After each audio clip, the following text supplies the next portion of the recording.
I'm Philipp Navratil. I'm 49-year-old and I was raised in Zurich by a Swiss-Italian mother and an Austrian father. I grew up multilingual, very close to the family, and I would say with strong values as well. I'm married to a Spanish wife, have 2 teenage children and a dog, and at work I aspire to be approachable, and if you ask people around me, they will tell you I'm competitive and also curious. And outside work, I'm a true Swiss. I love mountains in winter as in summer. So I joined Nestlé right after my MBA, and there's one thing that made me make this choice. It was an exchange term into India, and I absolutely loved it, and it triggered this curiosity to explore the world and to go out there, and this is exactly what Nestlé gave me. And what kept me here so long, almost 25 years, is really the people, consumers, the brands, the innovation that we drive, and also the learning opportunities. So it's not one single role. I think it's the combination of all of the experiences that formed the whole of who I am today. So I started my career in audit, and this was all about knowing the company in all detail from the inside. And what you do there, you travel 9 months a year, you visit all kinds of units, head offices, factories, distribution centers, you see different teams, and you ask a lot of questions, which teaches you a lot about the company.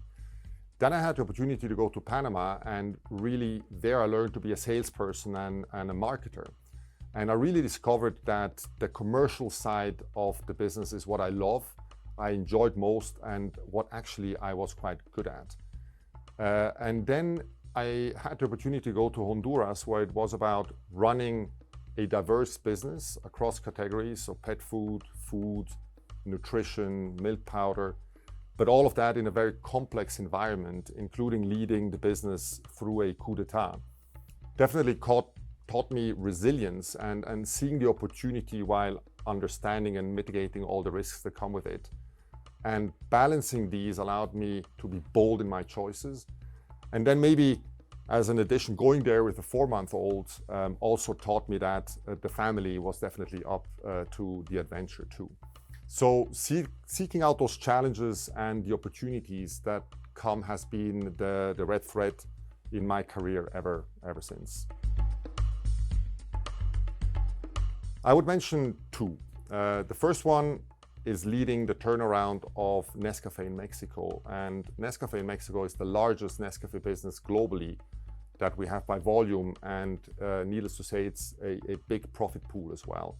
And so it was really important that we win there. When I was going into Mexico, I found a business that was profitable, but was not growing and losing heavy market share. And we were able to turn it around into high single-digit OG, gaining market share and delivering more profit on an absolute basis. So I'm really proud of what the team delivered, especially because during the time I was in Mexico, a large global competitor tried to enter to attack Nescafé and thus us, so we took it personal. And what we did is develop a really winning plan. We executed relentlessly and flawlessly. And we did some really cool things. We innovated, we thought out of the box, we invested heavily, and we gave competition no inch, and they failed completely. And as you can see, I'm a bit competitive. But one thing that I really learned during my time in Mexico is that market share matters. We cannot accept losing market share ever. And we need to fight. And I think this is a mindset.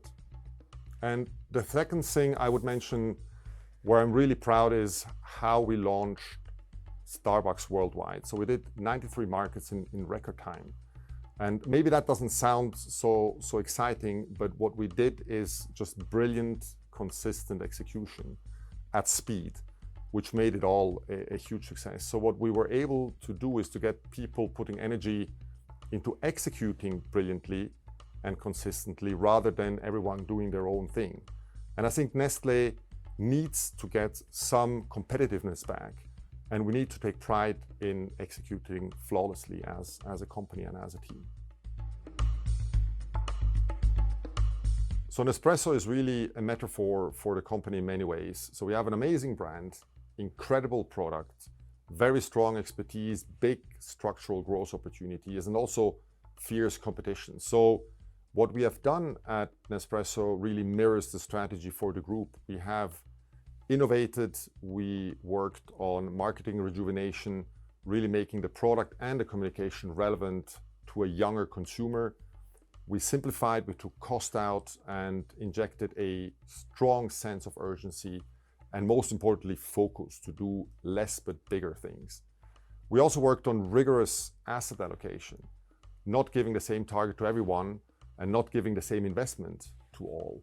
So for Nespresso, the US is the largest growth opportunity, and what we have done there is triple the investment to drive penetration-led volume growth, and other parts we would treat differently.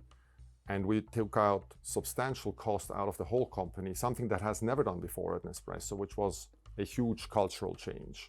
And this is really what's behind the strong performance this year. We are gaining global market share. We are driving RIG-based growth, and we also are taking the price that we need to take. But also talking about Nespresso, we cannot forget investing in digital transformation to really make data the engine of the business, and also keeping our leadership in sustainability is important. So basically all the things we need to do for the overall company and need to do faster.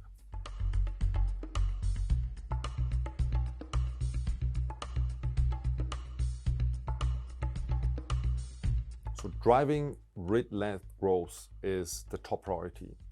That's why we have been stepping up growth investments. This is working, as you can see in the positive RIG development in Q3. Now we need to be bolder in prioritization. Which businesses deserve more capital?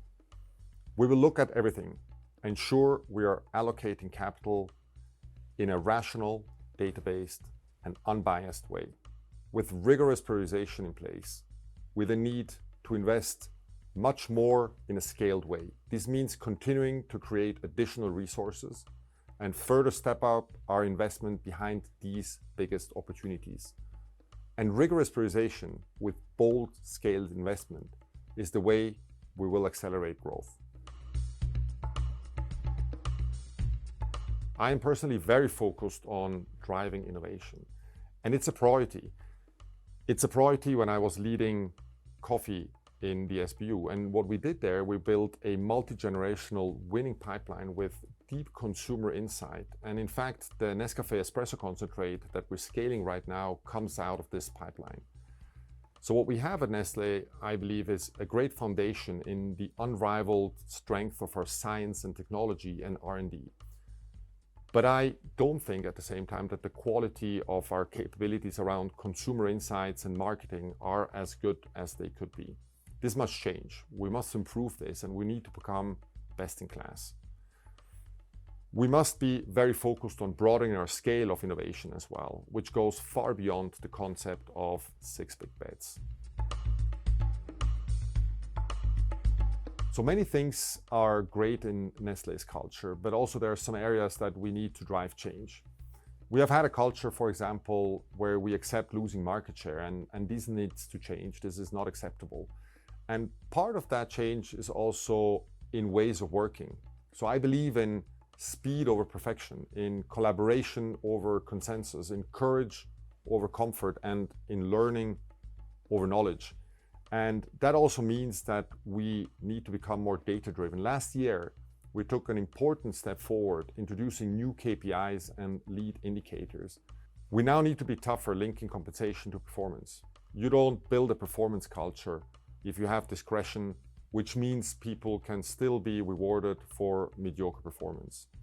The KPIs we now have allow us to truly reward performance, and we will push those through the entire organization. So we set out our Fuel for Growth savings program. Now the biggest element within that program is procurement, and we are on track and making really good progress. And within Fuel for Growth, I'll spend most of my time on what we called operational efficiencies. This is about people and how we work. And the primary purpose is to work better, smarter, and faster. And this will be a positive business transformation. It will reduce our cost base, and there will be a reduction of headcount over the coming years. We shied away from being transparent about this historically, but people can see that the world is changing and we need to change with it.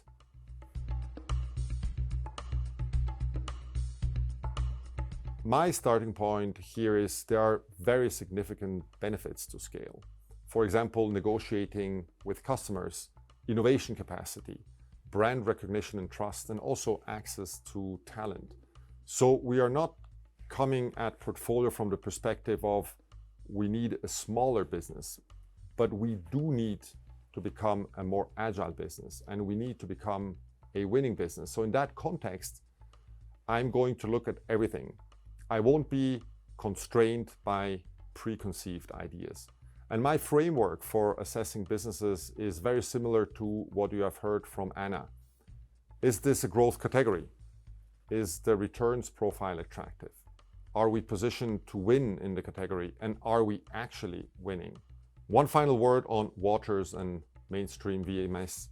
The strategic reviews we have announced will continue, and we expect both to conclude during 2026. No change here really to what we have said previously. We are committed to the dividend. We are fully aware of its importance to our shareholders, and we need to deliver the performance to support this, which means growing our free cash flow in Swiss francs above our dividend growth. On balance sheet, we have said we don't like to be at the top of our 2 to 3 times range, and we are actively working to reduce our leverage. I'm really excited about the opportunity to work with world-class people, to bring our brands and businesses, to bring Nestlé to where it belongs, and to play bigger and smarter to win. Thank you for all the great questions, and I look forward to meeting everyone over the coming weeks and months.